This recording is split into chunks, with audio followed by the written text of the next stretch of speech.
சரவணன் இப்போ ரொம்பவே கோவமாகி சுட சுட பாலை ரம்யா முகத்திலேயே ஓங்கி ஊத்துறாரு பாருங்க. ரம்யா அப்படியே தகச்சு போய் நிற்கிறா. ஏன்னா சுட சுட பாலை ஊத்துறது சரவணனா அப்படின்னு சொல்லிட்டு அவ்வளோ அதிர்ச்சி ஆகுது ரம்யாவுக்கு.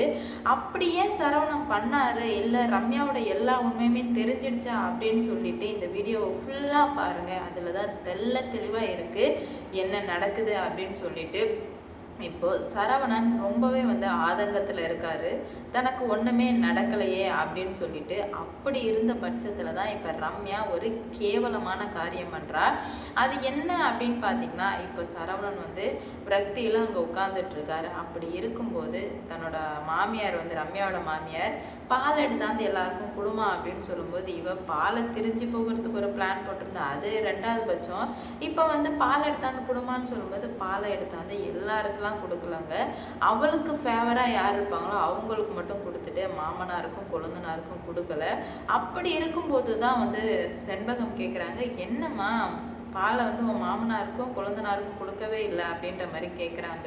ஏன் அவங்களுக்கு கை இல்லையா, அவங்களே ஊற்றி குடிச்சுக்கட்டும் அப்படின்ற மாதிரி சொல்லவுமே உடனே செண்பகத்துக்கு ஒரு மாதிரி ஆயிடுது. என்ன இவ இப்படி சொல்கிறாளே அப்படின்னு சொல்லிட்டு, அப்படிலாம் சொல்லக்கூடாதுமா அப்படின்னு சொல்லிக்கிட்டே இருக்கும்போது சண்முகம் முன்னாடியே கால் மேலே கால் தூக்கி போட்டு உட்காரு. அந்த கால் சண்முகம் மூஞ்சில படுற மாதிரி இவ உட்கார்ந்துருக்கிறத பார்த்ததுமே சரவணனுக்கும் செண்பகத்துக்கும் செம அதிர்ச்சி ஆகுது.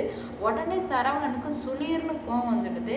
மேடம் என்ன பண்ணிட்டு இருக்கீங்க மேடம், பால் கொடுக்கல, சரி ஓகே, காலை இப்படியா மேடம் போடுவீங்க, காலை எடுங்க மேடம் அப்படின்ற மாதிரி சரவணன் சொல்ல, என்னாலலாம் கால்லாம் எடுக்க முடியாது சரவணன், நான் ஏன் எடுக்கணும் அப்படின்ற மாதிரி கேட்க, மேடம் அவர் வயசுல மூத்தவர், உங்களோட மாமனார், ப்ளஸ் இந்த ஊருக்கே பாடம் சொல்லி கொடுத்த வாத்தியார், அவர் முன்னாடி நாங்கள் உட்காரவே மாட்டோம், நீங்கள் என்னன்னா காலை போட்டு உட்காந்துருக்கீங்களே மேடம் அப்படின்ற மாதிரி சொல்ல, இருந்தால் என்ன சரவணன், அவரும் மனுஷன் நானும் மனுஷன், நான் இப்படி தான் உட்காருன்னு சொல்லுமே சரவணனுக்கு சுளீர்னு கோவம் வந்துடுது.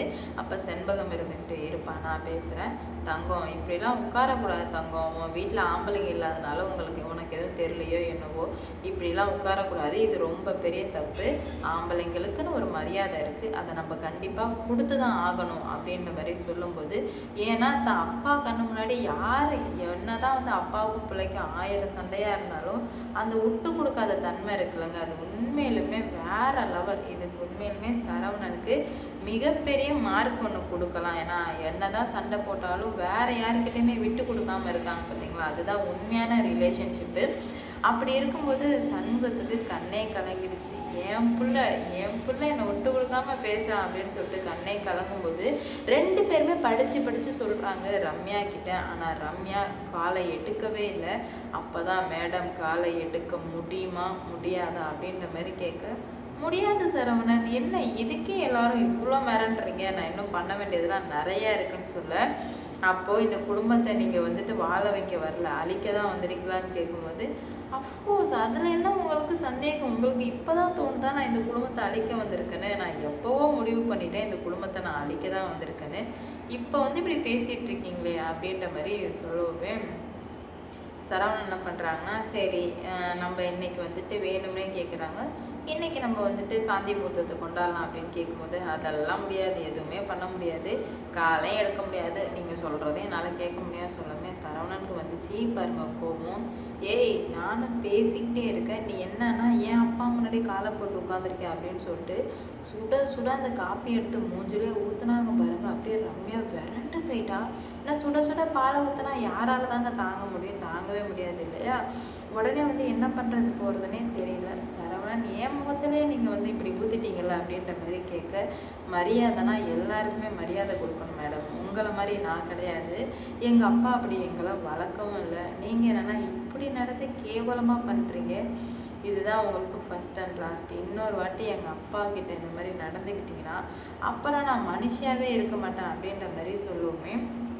இவன் என்ன இப்படி பேசுகிறானே, இவனை சும்மாவே விடக்கூடாதுன்னு சொல்லிட்டு இந்த ரம்யா என்ன பண்ணுறான்னா, என் கூட தானே வாழணும், நீ எப்படி வாழ்கிறன்னு நான் பார்க்குறேன் அப்படின்ற மாதிரி சவால் விடுறாங்க. உடனே சரவணன் அவங்க அப்பாவை பிடிச்சிட்டு, மன்னிச்சிருப்பா, எனக்கு இவ்வளோ நாளாக அவன் அருமை தெரில, ஆனால் இப்போ எனக்கு ரொம்பவே கஷ்டமாக இருக்குது அப்படின்ற மாதிரி சொல்கிறாங்க. இது கேட்டு அவங்களுக்கே ரொம்பவே கஷ்டமாக இருக்குது. விடுப்பா எல்லாம் காலப்போக்கில் சரியாக போகும் அப்படின்ற மாதிரி சொல்ல, இதுக்கு மேலே எதுவுமே வந்து சரியாக போகவே போகாதுப்பா. இவ இப்போ தான் வந்து இவ்வளோ மோசமானவள்னு எங்களுக்கே தெரிய வருது. இதுக்கு மேலே நம்ம குடும்பத்தை நம்ம தான்ப்பா பார்த்துக்கணும் அப்படின்ற மாதிரி சரவணன் சொல்கிறது இதை கேட்டதுமே சண்முகத்துக்கு கண்ணில் அவ்வளோ தண்ணி வருது. என்னடா இது, நம்ம பிள்ளைய என் பிள்ளைய இப்படி பேசுகிறான் அப்படின்னு சொல்லிட்டு அவ்வளோ சந்தோஷமாக இருக்குது. அண்ணத்துக்கும் அவ்வளோ ஹாப்பியாக இருக்குது. பெரியதான் இப்போ தான் வந்து அப்பா மாமா சிரிக்கவே சிரிக்கிறாரு. அவரை தயவு செஞ்சு இந்த மாதிரி பார்த்துக்கோங்க, நம்ம எல்லாரும் நல்லா இருக்கலாம் அப்படின்ற மாதிரி அண்ணன் சொல்கிறாங்க. கண்டிப்பாக எனக்கு இவ்வளோ நாளாக வரை எங்கள் அப்பாவோட அருமை புரியல. இந்த ரம்யா வந்து காலை மேல் போடவும் அப்போ தான் எனக்கே அவரோட அருமை புரியுது. ஊரில் உள்ளவங்க எல்லாரும் எவ்வளோ மரியாதை கொடுப்பாங்க, இப்போ என்னமோ அசால்ட்டாக எங்கள் அப்பாவை தூக்கி போடுறாளே அப்படின்னு சொல்லிட்டு இப்போ தான் எனக்கு அருமை புரிஞ்சுது. கண்டிப்பாக நான் இதுக்கு மேலே எங்கள் அப்பாவை ரொம்ப நல்லா வச்சுருப்பேன் அப்படின்ற மாதிரி சொல்ல, உங்கள் எல்லாரையும் உங்கள் ஒட்டுமொத்த குடும்பத்தை நான் அழிக்காமல் விட மாட்டேன் அப்படின்ற மாதிரி இந்த ரம்யா சொல்லவுமே முடிஞ்சா அழிச்சுக்கூடி அப்படின்ற மாதிரி சரவணன் வந்து சொல்கிறாரு. என்ன சரவணன் கட்சி மாறிட்டீங்களா அப்படின்ற மாதிரி கேட்க, இல்லை மேடம் இப்போ தான் பர்ஃபெக்டாக மாறி இருக்கேன், இதுக்கு மேலே ஆட்டத்தை மட்டும் பாருங்கள் அப்படின்ற மாதிரி சொல்ல, நீங்கள் ரொம்ப தப்பு பண்ணிட்டுருக்கீங்கன்னு உங்களுக்கு தெரியலையா சரவணன் கேட்க, நான் தப்பாக நடக்காத ஒன்று, இதுக்கு மேலே எங்கள் அப்பாக்காகவே வாழ்ந்து எங்கள் அப்பாக்காகவே நான் எல்லாமே வந்து பண்ண போகிறேன் அப்படின்ற மாதிரி சொல்கிறாங்க. இது எல்லாத்தையுமே கேட்டு என்ன பண்ணுறது போகிறதுன்னு சொல்லிட்டு சுத்தமாக புரியல, ரொம்ப குழம்பி போயிட்டு. இப்போயாச்சும் வந்து என்னை பற்றி புரிஞ்சுக்கிட்டீங்களே, எனக்கு அதுவே போதும்ப்பா, இதை விட வேறு ஒன்றும் எனக்கு தேவை கிடையாது அப்படின்ற மாதிரி அவ்வளோ சந்தோஷமாக வந்து செண்பகம் சொல்லியிருக்காரு. உண்மையிலுமே நம்ம சரவணனுக்கு எவ்வளோ மார்க் கொடுப்பீங்க அப்படின்னு சொல்லிட்டு மறக்காமல் கமெண்டில் சொல்லிட்டு போங்க. ஏன்னா சரவணன் இவ்வளோ நாள் இருந்தது வேறு, ஆனால் இப்போ இருக்கிறது வேறு. சரவணன் டோட்டலாக மாறி இப்போ தான் ஒரு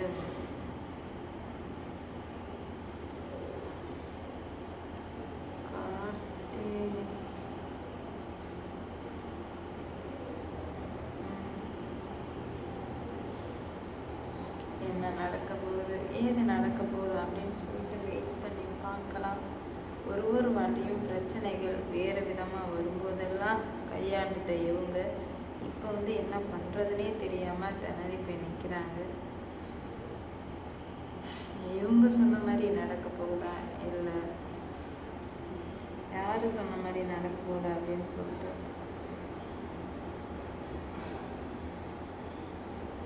வெயிட் பண்ணி பார்க்கலாம். லைக் பண்ணுங்க, ஷேர் பண்ணுங்க,